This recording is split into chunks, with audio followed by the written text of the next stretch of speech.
어, 언제나 새로운 지식에 목마른 단 한 명의 청취자님 환영합니다. 바쁜 일상 속에서 쏟아지는 정보의 홍수를 헤치고 그 안에 숨겨진 진짜 룰과 세상이 돌아가는 원리를 쏙쏙 뽑아 전해드리는 오늘의 심층 탐구 시간입니다. 네, 안녕하세요. 오늘 저희가 테이블 위에 올려놓은 자료는 여러분의 자산 그리고 거주지와 아주 밀접하게 맞닿아 있는 이야기인데요. 바로 2026년 2월 12일 재정경제부와 국토교통부 또 금융위원회 등 정부 부처가 합동으로 발표한 정책 자료입니다. 네, 제목이 다주택자 양도소득세 중과 유예 종료 및 보완 추진이었죠. 맞습니다. 제목만 들어도 벌써 머리가 아프다는 분들이 계실 텐데요. 사실 부동산 정책, 특히 세금이나 대출, 규제 지역 같은 단어들이 등장하면 다들 긴장하시기 마련이거든요. 그렇죠. 그래서 오늘 저희의 미션은 그 복잡한 텍스트 덩어리를 완전히 해독해서 청취자님이 당장 써먹을 수 있는 아주 명확한 지식의 무기로 만들어드리는 겁니다. 아주 기대가 됩니다. 본격적인 이야기에 앞서서 청취자님께 꼭 한 가지 선언하고 넘어가야 할 점이 있죠. 네, 객관성 유지에 대한 부분이죠. 맞습니다. 저희는 오늘 이 정책이 시장을 살리는 훌륭한 구원책이다, 혹은 규제가 너무 심한 탁상행정이다, 이런 가치 평가는 전혀 하지 않을 겁니다. 철저하게 정부가 발표한 공식 자료라는 팩트만을 바탕으로 분석할 예정이니까요. 네, 지금 시장의 플레이어들에게 어떤 새로운 게임의 법칙이 주어졌는지 아주 객관적이고 중립적인 시각에서 해부해 드릴 겁니다. 우리는 그저 새롭게 업데이트된 룰북을 펼쳐놓고 그 안에 숨겨진 미세한 조항들까지 짚어드리는 가이드일 뿐이니까요. 네, 좋습니다. 그럼 바로 배경 설명부터 들어가 볼까요? 네, 시계탑의 바늘을 특정 날짜로 쫙 돌려보겠습니다. 바로 오는 5월 9일입니다. 도대체 이 5월 9일이라는 날짜에 무슨 비밀이 숨겨져 있는 건가요? 비밀이라기보다는 시한폭탄의 타이머에 가깝다고 보시면 됩니다. 시한폭탄이요? 네. 5월 9일은 현재 시행 중인 다주택자에 대한 양도소득세 중과 유예 조치가 예정대로 딱 종료되는 날이거든요. 다주택자 입장에서는 세금 폭탄을 피할 수 있는 시간이 모래시계처럼 줄어들고 있는 거군요. 정확합니다. 그런데 정부가 이 타이머를 그저 냉정하게 지켜보고만 있는 게 아니에요. 그럼 뭔가 탈출구를 만들어줬다는 뜻인가요? 맞습니다. 아주 구체적이고 조건부적인 퇴로, 그러니까 일종의 비상구를 열어두었습니다. 이 비상구의 손잡이를 제대로 돌리느냐 마느냐에 따라 누군가는 수억 원의 세금을 합법적으로 아낄 수 있고, 또 누군가는 그 기회를 눈앞에서 날려버리게 되는 거죠. 자, 이 부분을 한번 파헤쳐보죠. 제가 자료를 보면서 아주 흥미로웠던 점이 하나 있었는데요. 어떤 부분이죠? 단순히 5월 9일까지 계약서에 도장만 찍으면 만사형통, 이게 아니더라고요. 지역별로 잔금을 치르고 등기를 마쳐야 하는 진짜 데드라인이 완전히 다르게 설정되어 있습니다. 네, 그 부분이 바로 시장 참여자들이 마주할 첫 번째 함정입니다. 함정이요? 구체적으로 어떻게 다른가요? 청취자님이 만약 서울의 핵심 지역, 그러니까 강남 3구인 서초, 강남, 송파, 그리고 용산구 같은 기존 조정 대상 지역의 매물을 보고 계신다고 가정해보죠. 네, 아주 뜨거운 지역들이죠. 이런 곳은 5월 9일까지 매매 계약을 체결하는 건 기본이고요. 그 계약일로부터 4개월 이내에 완벽하게 양도를 마쳐야만 양도세 중과를 피할 수 있습니다. 계약일로부터 4개월 이내요. 그럼 여기서 상황을 하나 가정해 볼까요? 좋습니다. 청취자님이 15억 원짜리 송파구 아파트를 눈여겨보고 계신다고 쳐보죠. 오늘 당장, 그러니까 4월 초에 마음이 급해져서 덜컥 계약을 체결했습니다. 그러면 잔금을 치러야 하는 데드라인은 언제입니까? 계약일인 4월 초부터 4개월 후인 8월 초가 되는 거죠. 아, 만약 데드라인 턱밑인 5월 9일에 아슬아슬하게 계약했다면 9월 9일까지가 기한이 되는 거고요. 그렇죠. 자금 조달 계획을 세울 때 이 계약일 기준 4개월이라는 꼬리표를 절대 잊으면 안 됩니다. 그런데 거기서 끝이 아니잖아요. 네, 만약 청취자님이 작년 10월 15일에 새롭게 조정 대상 지역으로 편입된 이른바 신규 지정 지역을 보고 계신다면 룰이 또 바뀝니다. 거기는 기준이 어떻게 됩니까? 이 지역들도 5월 9일까지 계약을 체결하는 조건은 같습니다. 하지만 잔금을 치르고 양도하는 기한이 계약일로부터 6개월 이내로 늘어납니다. 6개월이요? 강남 3구와 용산은 4개월인데 신규 지정 지역은 6개월. 왜 굳이 이렇게 두 달의 차이를 둔 걸까요? 아주 현실적인 이유가 있습니다. 신규 지정 지역들은 갑작스럽게 규제라는 허들이 생겼잖아요. 그렇죠. 작년 10월이니까 얼마 안 됐죠. 그래서 시장이 그 충격을 흡수하고 거래를 성사시킬 약간의 숨통을 틔워준 겁니다. 자금 마련이나 기존 집 처분 등의 시간이 더 필요하다는 현장의 목소리를 반영한 미세 조정이죠. 아, 현장의 목소리를 반영한 숨통이군요. 그런데 청취자는 여기서 절대 주의하셔야 할 무서운 디테일이 하나 있습니다. 가계약 말씀하시는 거죠? 당장 자리 내놓아라. 고 우길 수 없는 것과 똑같습니다. 아주 찰떡 같은 비유네요. 정부 자료의 Q&A 섹션을 보면 이 부분이 아주 단호하게 명시되어 있어요. 5월 9일 이전에 이른바 가계약만 했거나 토지 거래 허가를 받기 위한 사전 약정서만 쓴 것은 법적인 계약으로 절대 인정해주지 않는다고요. 그렇습니다. 정부의 검증 시스템은 굉장히 차갑고 엄격해요. 반드시 5월 9일까지 정식 매매 계약서를 작성해야 하고요. 서류가 완벽해야 한다는 거군요. 네. 무엇보다 중요한 건 계약금이 실제로 오고 간 사실이 계좌이체 내역 같은 금융증빙 서류로 명확하게 꽂혀 있어야 합니다. 영수증이나 구두 약속으로는 어림도 없겠네요. 서류와 데이터로 증명되지 않는 약속은 이 부동산 세금의 세계에서는 문자 그대로 아무런 의미가 없는 종이 쪼가리일 뿐입니다. 서류가 곧 진실이라는 거군요. 정말 흥미로워지는 부분은 바로 여기입니다. 만약 내가 사려는 집 혹은 다주택자가 팔려는 집에 이미 세입자가 살고 있다면 어떻게 될까요? 이게 진짜 복잡해지는 지점이죠. 기본 개념부터 잠깐 짚고 가자면 흔히 토지거래 허가 구역이라고 불리는 곳에서는 정부가 마치 아주 깐깐한 클럽 기도처럼 입구를 막고 서 있잖아요. 네, 돈 있다고 다 집 살 수 있는 거 아니야. 너 진짜 이 집에 들어와서 살 거라는 걸 증명해. 이렇게 요구하죠. 맞아요. 그게 바로 실거주 의무잖아요. 방금 하신 깐깐한 클럽 기도라는 비유가 딱 맞습니다. 그 깐깐한 실거주 의무가 바로 이번 정책의 핵심 딜레마이자 동실의 마스터키가 되는 지점이에요. 마스터키요? 보통이라면 세입자가 있는 집을 샀을 때 당장 내가 들어가 살 수 없으니 토지거래 허가 자체가 안 나와야 정상이죠. 그렇죠. 내가 못 들어가니까요. 그런데 정부가 임대 중인 주택에 대해서 실거주 의무 유예라는 엄청난 예외 카드를 꺼내들었습니다. 당장 안 들어와도 집을 살 수 있게 허락해 주겠다는 건가요? 네, 맞습니다. 와, 엄청난 혜택이네요. 그럼 너도 나도 갭 투자하듯 집을 사들일 수 있는 거 아닙니까? 그렇게 생각하기 쉬운데요. 룰북을 자세히 들여다보면 여기에 아주 기가 막힌 잠금 장치가 걸려 있습니다. 어떤 잠금 장치죠? 이 혜택을 받으려면 두 가지 톱니바퀴가 정확히 맞물려야 합니다.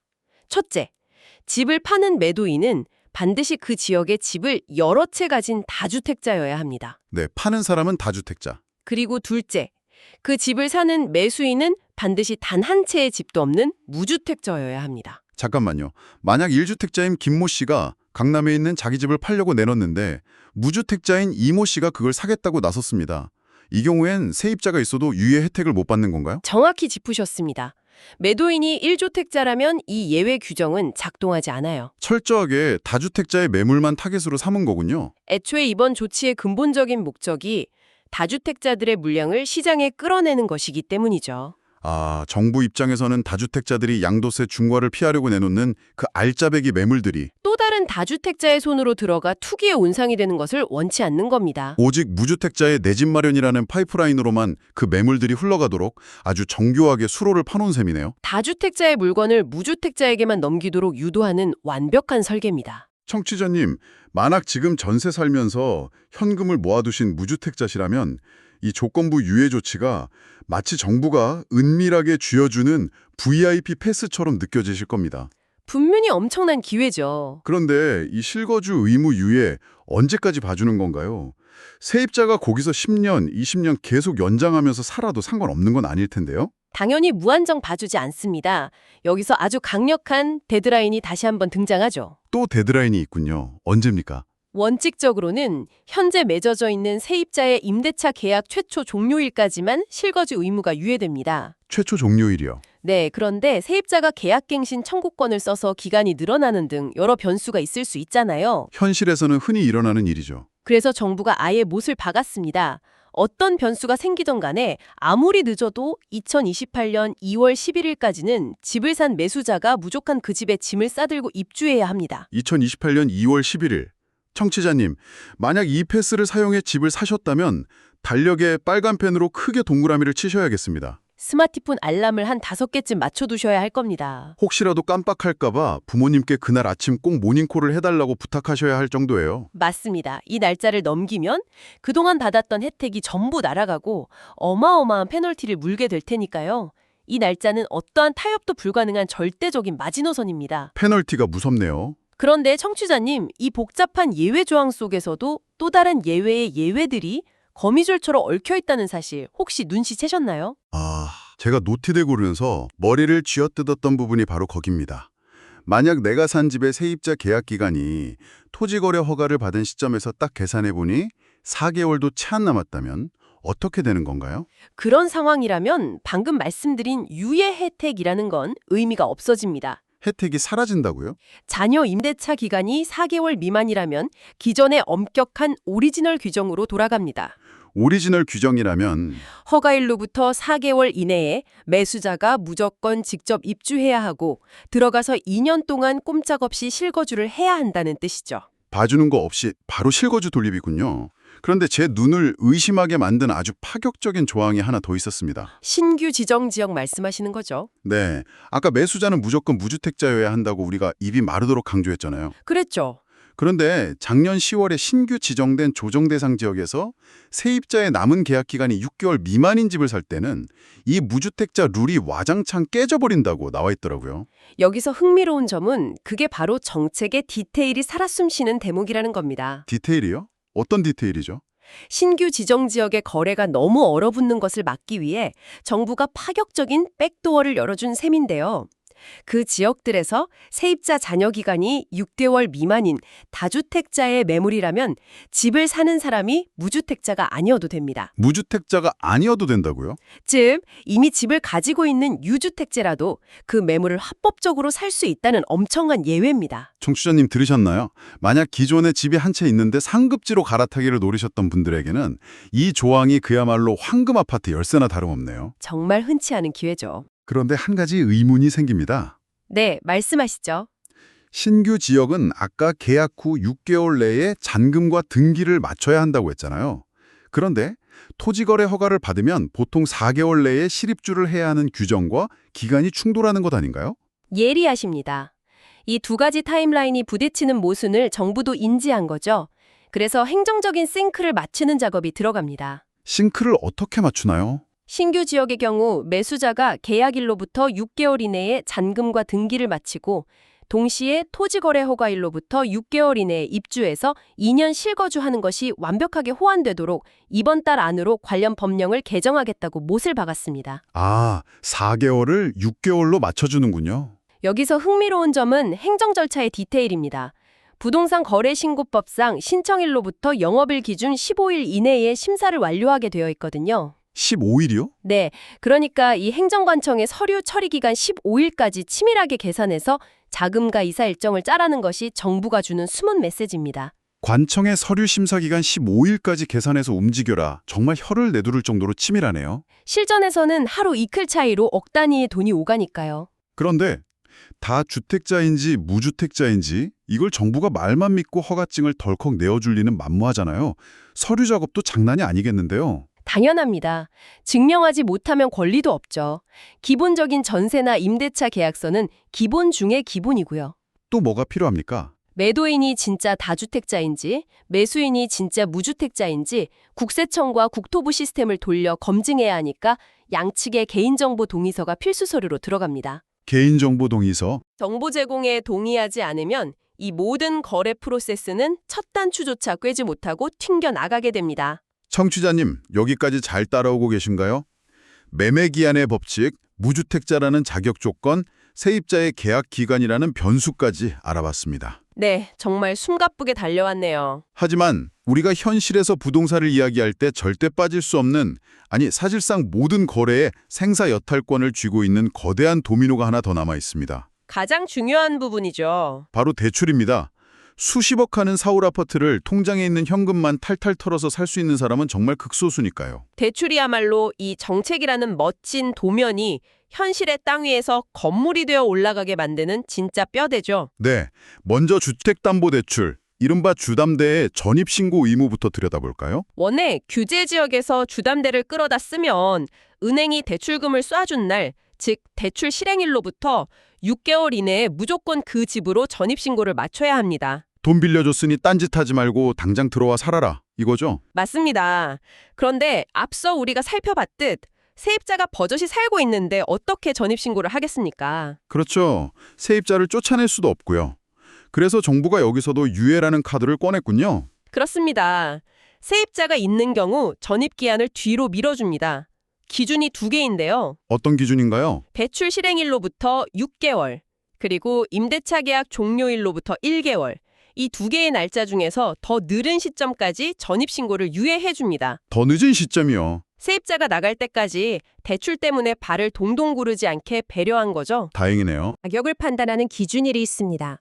토지거래 허가 신청일이나 대출 신청일 중 하나가 기준이 됩니다. 아, 신청하는 날짜 기준이군요. 이 시점에 스냅샷을 찍었을 때 반드시 무주택자 신분이어야 한다는 뜻입니다. 주담대는 그렇다 치고 사실 현장에서 사람들이 가장 두려워하는 건 바로 전세대출 함정입니다. 요즘 본인 집은 전세 살면서 대출 받아놓고 그 돈으로 다른 곳에 갭 투자를 노리는 분들이 많으니까요. 맞아요. 원래 규정대로라면 전세대출을 받고 있는 무주택자가 이번 기회에 규제지역 안에 있는 3억 원 초과 아파트를 덜컥 사버리면 어떤 참사가 벌어지나요? 그야말로 금융 참사가 벌어지죠. 원칙적으로는 3억 원 초과 아파트의 소유권 이전 등기가 내 이름으로 딱 떨어지는 그날 내가 받고 있던 전세 대출이 즉시 회수 조치 당합니다. 헉, 즉시 회수요. 은행에서 너 집 샀네? 빌려준 전세금 당장 뱉어내. 라고 통보하는 거군요. 현금이 넉넉하지 않은 무주택자 입장에서는 그대로 파산 직전에 자금 경색에 빠지게 되는 무시무시한 조항이죠. 그럼 이번 5월 9일 데드라인을 앞두고 무주택자들이 집을 사려다가도 전세대출 회수당할까봐 무서워서 계약서에 도장을 못 찍는 거 아닙니까? 정부가 바로 그 공포심이라는 병목 현상을 해결하기 위해 아주 날카로운 예외 규정에 심어두었습니다. 여기서도 예외가 있나요? 만약 무주택자가 구입한 그 아파트에 이미 세입자가 살고 있다면 당장 실거주를 할 수 없는 상황을 인정해서 내 전세대출 회수를 일시적으로 유예해 줍니다. 아, 당장 몇 억을 토해내지 않아도 된다는 거군요. 휴, 정말 다행이네요. 그럼 세입자가 나갈 때까지 내 전세대출을 마음 편히 유지할 수 있는 건가요? 오, 절대 마음 편히 계시면 안 됩니다. 네. 왜요? 오히려 반대입니다. 여기서 계산을 한치라도 삐끗하면 모든 게 무너집니다. 무한정 유예해 주는 게 아니거든요. 그럼 기준이 뭡니까? 정부는 두 가지 날짜를 레이더망에 올려놓고 비교합니다. 하나는 매수자 본인이 현재 살고 있는 집의 전세대출 만기일. 내 전세대출 만기일. 다른 하나는 내가 새로 매수한 아파트에 살고 있는 세입자의 계약 만기일. 세입자 계약 만기일. 이 두 날짜 중에 먼저 도래해야 하는 날까지만 전세대출 유지를 허락해 줍니다. 와, 이거 정말 소름 돋게 치밀하고 무서운 조항이네요. 청취자님, 피부에 와닿게 상황을 하나 시뮬레이션 해볼까요? 좋죠. 내가 살고 있는 집의 전세대출 만기는 내년 10월입니다. 그래서 마음 놓고 있었어요. 그런데 내가 큰맘 먹고 새로 매수한 아파트의 세입자 계약이 올해 12월에 끝난다고 쳐봅시다. 자, 둘 중 먼저 오는 날짜가 언제죠? 올해 10월이죠. 그럼 나는 내 전세대출 만기인 내년 10월까지 버틸 수 있는 게 아니라 당장 올해 12월에 맞춰서 수억 원의 내 전세대출을 상환해라 한다는 뜻이군요. 정확합니다. 이거 정말 아찔한데요? 반대로 내 전세대출 만기가 올해 12월이고 세입자가 내년 10월에 나간다고 해도 올해 12월에 내 대출은 회수됩니다. 둘 중 무조건 빠른 날짜가 내 대출의 데드라인이 되는 겁니다. 무조건 빠른 날짜. 이 대출 회수 유예 규정은 단순히 혜택이 아니라 매수자가 자금 계획에 엑셀표를 짤 때 가장 핏대를 세우고 계산해야 하는 지뢰밭입니다. 날짜 계산을 한두 달만 빗나가게 해도 수억 원을 갑자기 끌어와야 하는 최악의 자금 펑크 사태에 직면하게 되니까요. 네, 철저한 계산이 필수입니다. 그래서 이게 다 무슨 의미일까요? 오늘 우리가 현미경을 들이대고 다룬 이 복잡다단한 정보들의 진짜 의미를 한번 요약해 보겠습니다. 네, 정리해 주시죠. 결국 정부의 이번 발표는 단순히 세금을 깎아주는 1차원적인 정책이 아닙니다. 2026 5월 9일이라는 거대한 폭탄의 데드라인을 앞두고 다주택자들이 끌어안고 있는 강남, 서초, 용산 같은 핵심지 매물들을 시장에 강제로 토해내게 만드는 거대한 수술입니다. 맞습니다. 그런데 그 매물들이 현금 부자나 투기 세력에게 돌아가는 것을 차단하고 오죽 무주택자들의 내 집 마련이라는 한 방향으로만 물이 흘러가도록 4개월과 6개월, 무주택 요건, 대출 유예라는 톱니바퀴들을 아주 정교하게 맞물려 놓은 한시적인 비상탈출구라는 점입니다. 이것을 더 큰 그림과 연결해 본다면 오늘 이 정책 자료는 우리에게 정보 폭포수 속에서 생존하는 법을 알려주는 아주 훌륭한 교보제입니다. 어떤 점에서 그렇죠? 뉴스 속보나 기사 헤드라인만 훑어보면 다주택자 양도세 중과 유예 종료 또는 실거주 의무 대폭 완화 이런 굵직한 활자만 보입니다. 맞아요. 헤드라인은 보통 그렇죠. 하지만 그 이면 이른바 파인프린트라고 부르는 미세한 예외 조항 속으로 깊숙이 들어가 보면 이야기가 전혀 다릅니다. 매수자의 주택 소유 여부, 4개월 미만 남은 세입자의 계약 기간, 그리고 내 전세 대출의 만기일까지 모든 조건이 거미줄처럼 팽팽하게 당겨져 있는 시스템이죠. 거미줄 시스템이네요. 이는 중요한 질문을 던집니다. 우리는 발표 자료의 표면적 의미를 넘어 이것이 나의 은행 통장 잔고와 법적 권리에 어떤 거대한 나비 효과를 일으킬지 스스로 질문하고 파고드는 비판적 사고력을 길러야 한다는 겁니다. 정말 뼛속까지 와닿는 통찰입니다. 조건 하나가 어긋나는 순간 자산 증식의 기회가 파산의 위기로 돌변할 수 있는 구조니까요. 복잡한 정책의 미로를 끝까지 탐험해 주신 단 한 명의 청취자님.